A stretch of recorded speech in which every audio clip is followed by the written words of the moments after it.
Son las 9:17 y tal como habíamos anunciado, hemos recibido en la sede de RPP al general retirado del Ejército Peruano, Jorge Chávez Cresta, ministro de Defensa. General, muy buenos días y bienvenido a RPP. Muy buenos días, don Fernando. Muchas gracias por la invitación y un saludo fraterno a toda la audiencia a lo largo y ancho de nuestro territorio, la audiencia del programa del Perú. Usted ha estado, me parece el día de ayer, ¿no? Si no me confundo ya con el paso tan rápido de los días de las noches, ha estado en Tacna y ha ido a visitar lo que estaba sucediendo en nuestra frontera y un poquito más allá de nuestra frontera. ¿Qué conclusiones ha sacado sobre la situación que hay y sobre las soluciones que necesitamos dar a este desafío de la seguridad y de nuestro compromiso con los derechos humanos que significa este aflujo migratorio en el sur? Muchas gracias por la oportunidad para poder informar de que el día de ayer el sector defensa se dirigió a la frontera sur del país, específicamente en la zona de Tacna y Arica, para poder verificar in situ el cumplimiento de la declaratoria del estado de emergencia, en donde se indica que nosotros, como parte del sector defensa, a través de las Fuerzas Armadas, apoyemos a nuestra Policía Nacional en asegurar el control del orden interno, pero principalmente en el aspecto de vigilancia y control de las fronteras, también en el marco de la crisis migratoria que se viene presentando en esa zona. Lo que hemos hecho el día de ayer es supervisar ya la presencia de las Fuerzas Armadas cumpliendo la cartilla de seguridad entre ambas fuerzas militares en una zona fronteriza, en el cual indica que debemos estar a partir de 100 metros al interior del territorio de cada una de las fuerzas. Por lo tanto, nosotros hemos establecido 12 puestos de observación con patrullas móviles, con un efectivo de 196 miembros de las Fuerzas Armadas, Ejército y Fuerza Aérea que se encuentran acantonados en dicha zona. Lo hemos hecho rápidamente, en menos de 24 horas de producido el decreto de la declaratoria del estado de emergencia, con la finalidad de garantizar los puntos críticos en donde se visualizaba la presencia e ingreso ilegal e irregular de ciudadanos migrantes. Entonces, esa ha sido nuestra participación en el primer eje. El segundo eje, a través de Defensa Civil, en coordinación con los organismos internacionales como OIM y ACNUR, hemos ido a verificar y garantizar la situación de que se encuentran los migrantes en la ciudad de Tacna, porque ha habido algunos ciudadanos migrantes extranjeros que ya han ingresado a la ciudad de Tacna. Sí.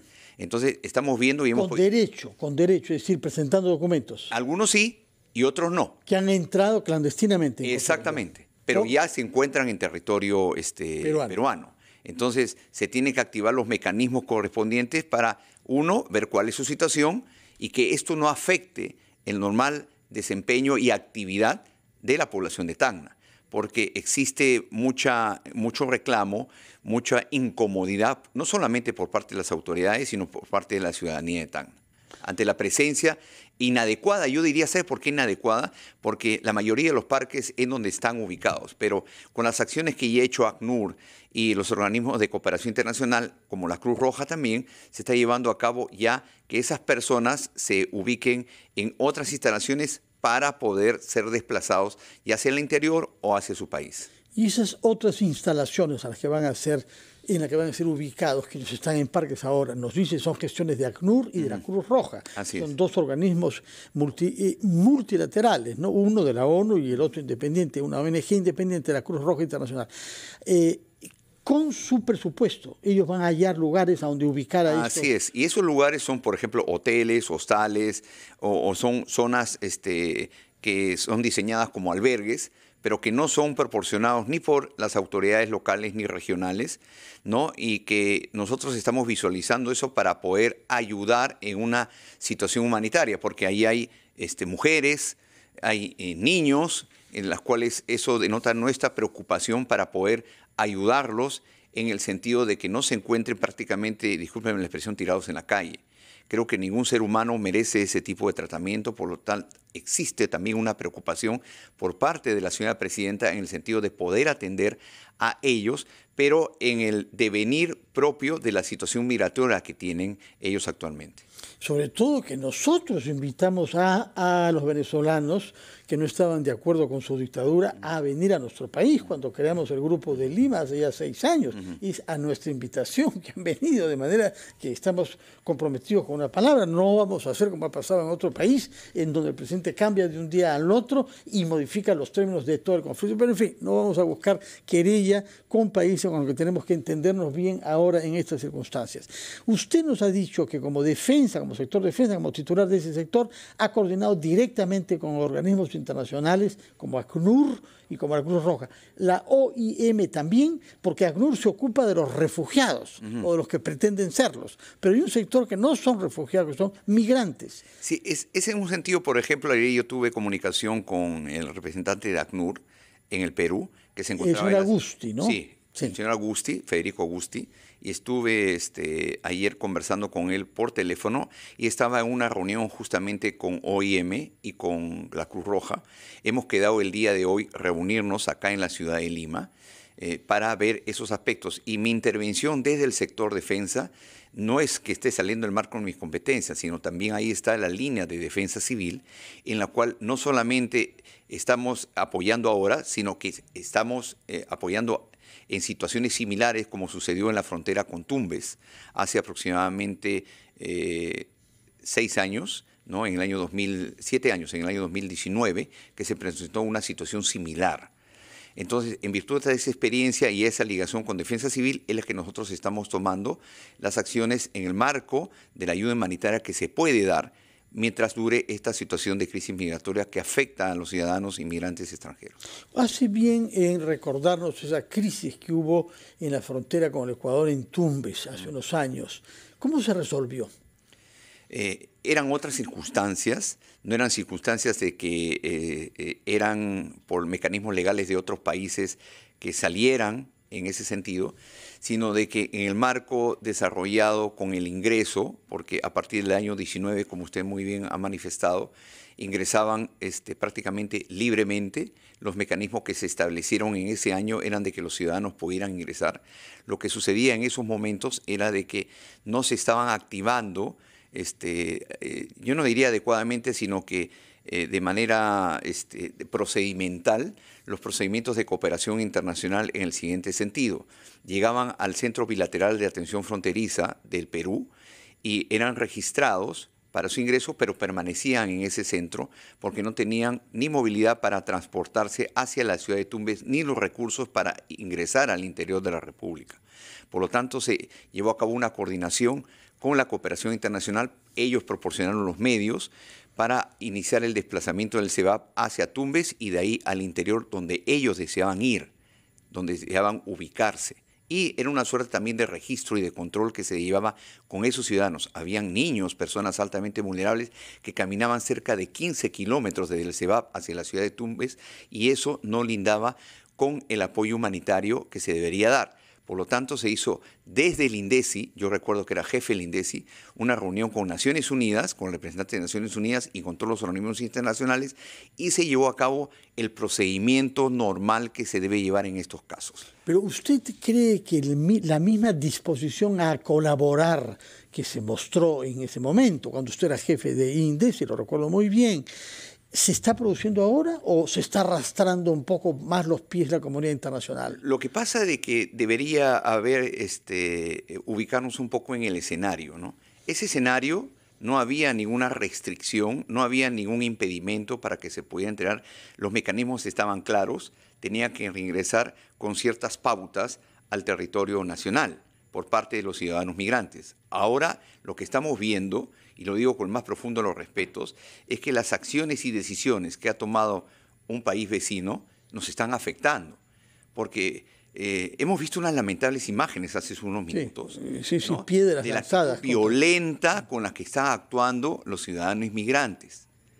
Entonces, si un país nos quiere trasladar personal indocumentado, ¿no? O sea, ciudadanos migrantes indocumentados y que actúan en ese tipo, en el marco del incumplimiento de las normas que tiene migraciones, porque se tiene que cumplir, tal como le ha expresado el señor ministro del Interior, ciertas normas, pautas, para que los ciudadanos puedan ingresar, entonces estamos en una situación totalmente diferente. El día de ayer, ustedes han podido apreciar que han ingresado 21 personas altamente vulnerables, madres gestantes, niños. Entonces, son mecanismos que sí se están llevando a cabo, ¿no?, en el marco del derecho internacional y de todas las actitudes que debemos llevar a cabo. Pero, y lo vuelvo a repetir con el más profundo de los respetos, estamos en una situación muy crítica que está vulnerando la seguridad y defensa nacional, la seguridad de nuestros ciudadanos. Entonces, nosotros como Estado tenemos la obligación de defender a nuestros ciudadanos. Entonces, tenemos ya más de 1,5 millones de ciudadanos venezolanos que han ingresado de manera regular, pero de manera irregular más de casi 500,000. Estamos hablando de 2 millones, de los cuales a veces creo que o desconocemos o queremos plantear otro punto de vista, pero decir que la señora presidenta ha sido muy dura porque está diciendo que los ciudadanos migrantes venezolanos están actuando de una u otra manera. Pero hay que ser claros, hay que ser claros. La seguridad interna que está sucediendo en el interior de nuestro país se está viendo afectado justamente por organizaciones delictivas que en su mayoría son de ciudadanos extranjeros. Entonces, tenemos que tomar algún tipo de acciones para proteger a nuestro país y proteger a nuestros ciudadanos. Y eso significa que no entren a nuestro país personas que no tienen documentos y que no pueden en consecuencia probar que no tienen prontuario. Exactamente, exactamente. Ahora, ¿qué hacer con esas personas? Bueno, yo creo de que acá hay un actor muy importante que yo le ha dicho el señor ministro de Interior y también lo ha expresado usted, don Fernando, en el sentido de que tenemos que hacer un trabajo que ya lo está haciendo nuestra Cancillería, ¿no?, a través de nuestro embajador, a través de todos los mecanismos correspondientes para que Venezuela acepte por legítimo derecho que sus ciudadanos puedan retornar a su país. Ya, es un punto muy importante, nos vamos a quedar con esa afirmación, vamos a hacer una pausa después de la cual quisiera que nos explique usted qué contactos han establecido ya con la República de Venezuela para que termine, como usted dice, por admitir en su suelo a sus ciudadanos. Salieron en un momento y que tienen el derecho a regresar. Nos va a decir qué antecedentes hay, porque ya tuvimos hace unos meses una dificultad grande con eso, y qué se puede conseguir en función de un trabajo en común de los 5 países afectados, que son Chile, Perú, Ecuador, Colombia y Venezuela. Y si acaso la OEA hace algo por 5 países miembros de ella que se hallan ante una dificultad común. Nos lo va a contestar el ministro de Defensa, general Jorge Chávez, después de una breve pausa. Son las 9:35, estamos conversando con el general retirado del ejército peruano, Jorge Chávez Cresta, ministro de Defensa. Estamos ante una situación en la que debemos defender, por una parte, principios, pero por otra también intereses. Principios es ser consecuentes con nuestro compromiso con los derechos humanos. Intereses es no tenemos interés en recibir a gente que no tenga documentos y los cuales pueden haber sospechas de que están prontuariados. Hay que evitar al mismo tiempo que esto se haga en el marco de irritaciones nacionales, de pelearnos con los países vecinos, porque todos estamos metidos en el mismo problema. Y por mucho que nos irrite la actitud que ha tenido nuestro vecino del sur, tomando decisiones sin coordinación, que iban a tener repercusiones sobre el Perú, nosotros tenemos que reaccionar con serenidad, mantener la fidelidad a nuestra nación, su identidad y sus símbolos, pero no irritar innecesariamente. Ahora, respecto de este tema nacional, ha habido un incidente en Desaguadero en el cual algunas personas peruanas han impedido que se hice, como es costumbre todos los domingos, el pabellón nacional. Quisiera que nos dé información sobre este incidente, que ofende naturalmente nuestro sentimiento patriótico y que es la imposición de una minoría hacia la mayoría que ama su país y sus símbolos. ¿Qué pasó en Desaguadero, general Chávez? Muchas gracias por la pregunta. Yo quisiera primero referirme al primer tema. Como siempre he expresado, ¿no?, las acciones y decisiones que hace el gobierno de un país, en este caso el país limítrofe, no pueden perjudicar, ir en contra de los intereses de nuestro país. Es por eso de que, siendo consecuente por lo expresado por el señor Premier y siendo consecuente con lo expresado en la nota de prensa de nuestra Cancillería, se está trabajando justamente para poder lograr la intervención de un actor muy importante que tiene que ser Venezuela para que autoricen el legítimo derecho de ciudadanos poder regresar. Y establecer los mecanismos, de acuerdo al derecho internacional, con nuestros países vecinos para dar solución a este problema de crisis migratoria. Respondiendo a la pregunta de lo que sucedió en Desaguadero, hace 15 días, aproximadamente 2 semanas, se planificó llevar a cabo el izamiento no solamente en la localidad de Desaguadero, sino en Puno, en Huancané, en Pomata, en otros lugares. Y lo que debe de quedar claro que en el Perú no hay zonas liberadas, sino que un grupo de manifestantes minoritario, ¿no?, salió y manifestó su deseo de no o de impedir, ¿no?, de que se hice el pabellón, ¿no? Ante las grescas que se produjeron en ese momento, la Fuerza Armada, en este caso representada por el Ejército, tomó la decisión de no llevar a cabo ese acto y retirarse para evitar cualquier tipo de conflicto. Se solicitó un informe correspondiente, se tomaron las acciones respectivas en ese lado por parte de la Fuerza Militar, que yo he informado al señor Premier y a la señora Presidenta, y la semana pasada se llevó a cabo el izamiento del pabellón nacional en Puno, Huancané, Pomata, Yunguyo, Macusani y en diferentes regiones, y también en Desaguadero. Y que fue llevado a cabo por las autoridades locales. Por las autoridades locales, hablo el distrito particularmente, con apoyo de nuestra policía para dar la seguridad y que no se impida ese acto, tal como se procede con las normas. Y no hubo ya manifestantes de extremistas ninguna manera, no, que se opusieron a un acto patriótico. Nada. Y además usual, sí, porque es una práctica de los domingos. Eso fue revertido la semana pasada, no solamente en Desaguadero. Es que nosotros tenemos que llevar cada acción paso por paso.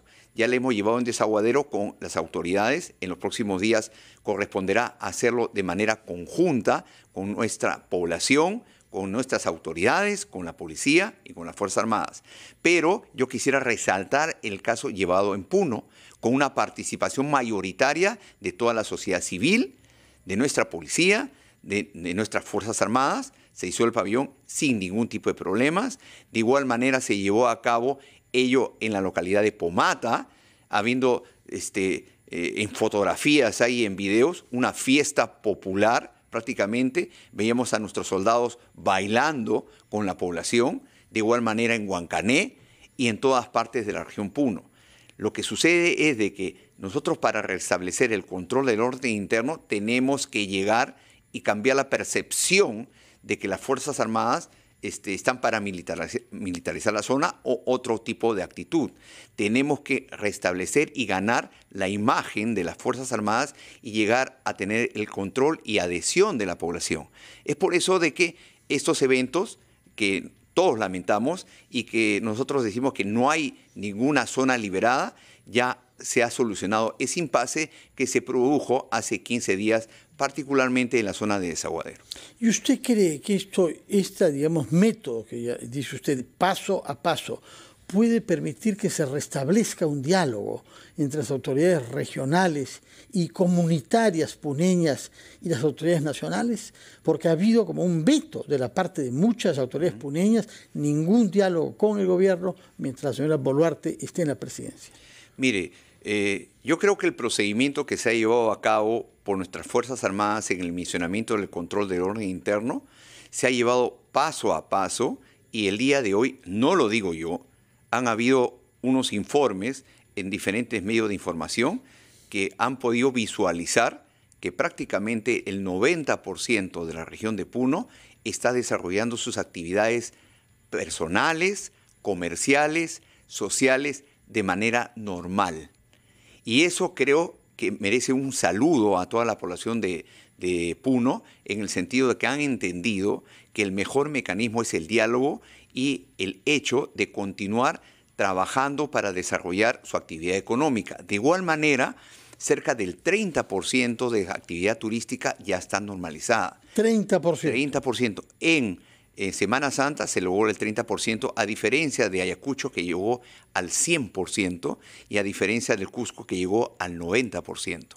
Entonces, se está avanzando paso a paso en cada una de esas actividades y yo soy un convencido que el mejor resultado y mecanismo para llevar a cabo es el diálogo. Pero el diálogo no puede ser solamente hecho en palabras, sino en acciones que está llevando el gobierno en todos los frentes y en todos los sectores, ¿no? Garantizando los programas de saneamiento, ¿no? Ya sea en Juliaca, en Puno, dando solución a los problemas necesarios en inversiones que necesitan nuestros pobladores de Puno, que son compromisos largamente postergados.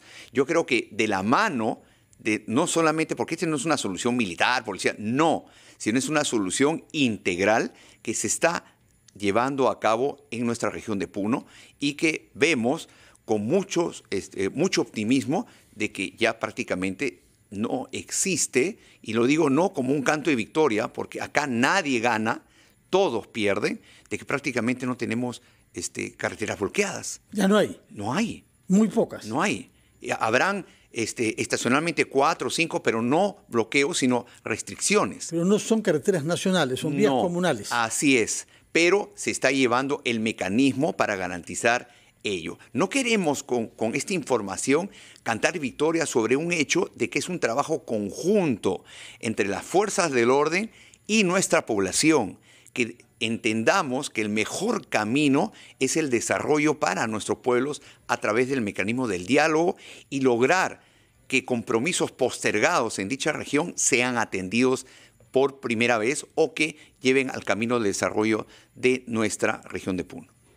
¿Y usted mismo, cuándo cree que puede ir a visitar Puno y reunirse eventualmente con autoridades allá? Mire, muchos indicaban de que yo debería estar en Puno dirigiendo las operaciones. Hay que entender las circunstancias que hay. Si hay un clima en que se percibe que hay una militarización de la zona, creo que la presencia del ministro de Defensa no es la más adecuada. No es porque no quiera ir, no es porque uno tenga miedo de ir, no, por el contrario. Creo que uno debe de tomar las decisiones adecuadas para que paso a paso y de acuerdo a los procedimientos que se van llevando a cabo y las fases establecidas por el Comando Conjunto en el desarrollo del control de orden interno en dicha región, están dando sus frutos. Es por ello cuando se den las condiciones correspondientes, se pueden llevar a cabo. Por ejemplo, hemos tenido una reunión a través del sistema de defensa civil, porque ya se deben de llevar a cabo el plan multisectorial de heladas y friajes y enfrentar el problema de sequía que se va a presentar en los próximos meses en la región de Puno. Y entonces, ahí para terminar, están indicando de que se debe de llevar a cabo en un centro poblado en la ciudad de Ilave. Entonces, estamos coordinando para llevar a cabo eso y si uno tiene que dirigirse a esa zona para comunicar todas las acciones que se van a llevar a cabo, se hará. Entonces, paso a paso, el procedimiento tiene que ser de acuerdo a las fases ya establecidas por el Comando Conjunto de las Fuerzas Armadas y en relación con lo que se conversa con las autoridades locales. No puedo dejar de mencionar brevísimamente, porque el tiempo nos ha vencido, el tema del narcotráfico.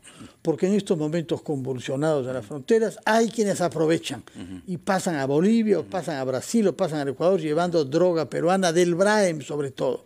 ¿Cuál es el compromiso suyo y el de la Fuerza Armada para acabar con este cáncer que está durando ya demasiado tiempo y que tiene una capacidad terrible de corromper a las instituciones del Estado peruano, lamentablemente también a las uniformadas? Sí, yo antes que todo quisiera pedir disculpas, ¿no?, por la presencia de malos elementos de nuestras Fuerzas Armadas que han sido involucrados en este tema ligados al narcotráfico.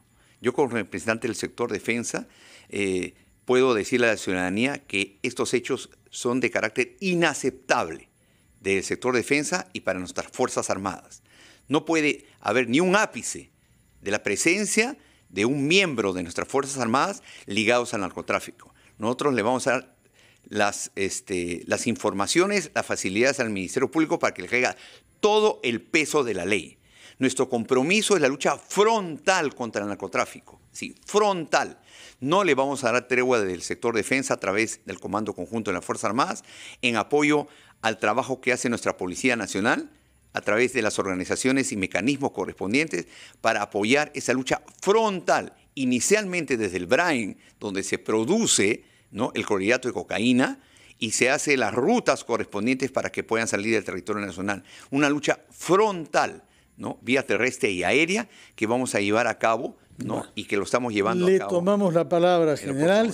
Ha tomado varios compromisos usted respecto a nuestro problema migratorio, respecto naturalmente de la paz social en Puno y la plena integración a nuestra comunidad nacional y también de la lucha contra el narcotráfico. Muchas gracias por su presencia acá, que tenga usted un buen día y que trabajen exitosamente para resolver con los lineamientos que nos ha dado esta crisis que desafía la paz en la frontera sur de nuestro país. Ha sido el general Jorge Chávez Cresta, ministro de Defensa.